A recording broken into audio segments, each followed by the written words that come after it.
నిజామాబాద్ జిల్లా బాల్కొండ మండల విద్యాశాఖాధికారి అయిన భట్టు రాజేశ్వర్ గారితో ఉన్నాము.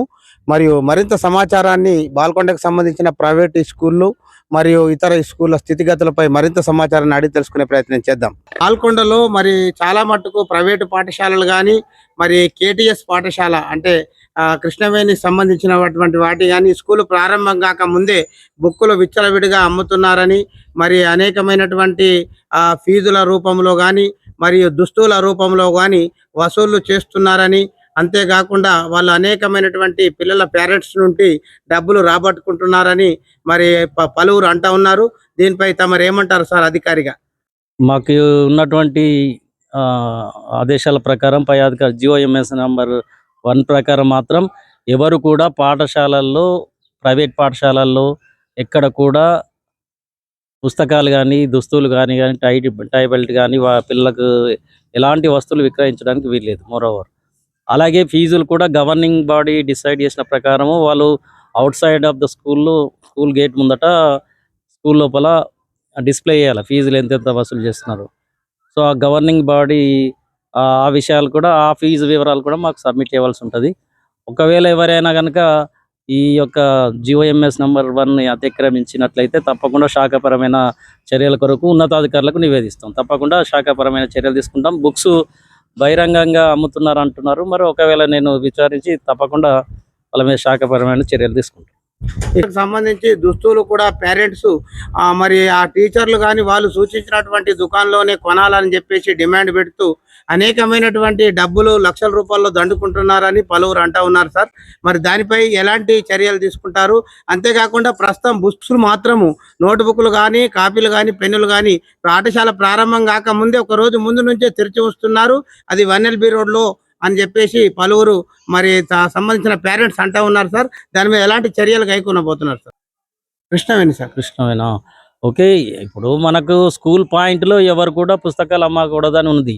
ఒకవేళ ఎవరైనా కానీ నిబంధనలకు వ్యతిరేకంగా లైసెన్స్ లేకుండా పుస్తకాలు కనుక విక్రయించినట్లయితే తప్పకుండా దాన్ని సీజ్ చేయడం జరుగుతుంది.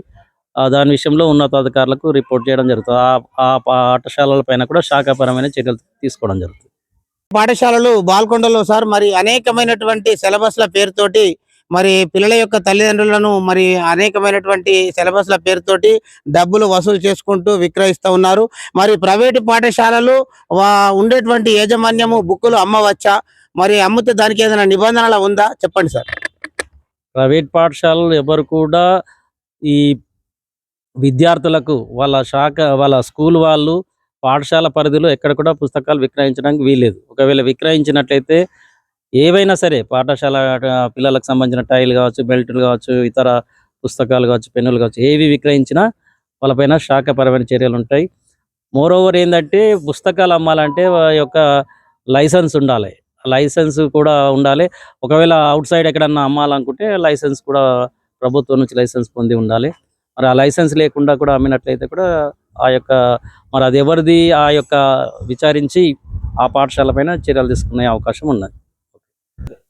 బాల్కొండలో ఉన్నటువంటి కృష్ణవేణి పాఠశాలలో మరి సుమారు 12 నుంచి 1400 మంది పిల్లలు విద్యార్థులు విద్యను అభ్యసిస్తున్నారు. మరి మరి ఆ భవనం కూడా ఇరుకుగా ఉంది. అనేకమైనటువంటి పక్కకే రేకుల షెడ్లను ఏర్పాటు చేసి అందులోనే విద్యార్థులను మరి అక్కడ చదువు చెప్తా ఉన్నారు. దీనిపై ఎలాంటి చర్యలు తీసుకోబోతున్నారు సార్? యాక్చువల్గా అయితే అకామిడేషన్ ఉండాలి. ఇరుకైన గదులు ఉన్నట్టయితే దానికి సంబంధించినటువంటి ఒక్కొక్క విద్యార్థికి 40 మంది విద్యార్థులకు ఒక సెక్షన్ అనేది ఉండాలి. అంతకంటే ఎక్కువ కనుక ఉన్నట్లయితే వాళ్ళ మీద యాక్షన్ తీసుకోవడం జరుగుతుంది. అంతేకాకుండా పిల్లలకు కావాల్సినటువంటి టాయిలెట్స్ కానీ, డ్రింకింగ్ వాటర్ కానీ, మౌలిక సదుపాయాలు కానీ ఏర్పాటు చేయాలి పాఠశాల. మరి ఫీజు కూడా తీసుకుంటున్నారు కాబట్టి వాళ్ళకి కావాల్సిన కనీస మౌలిక సదుపాయాలు అనేవి ఖచ్చితంగా ప్రైవేట్ పాఠశాలలు ఏర్పాటు చేయాలి. లేకపోతే వారిపైన చర్యలు తప్పవు.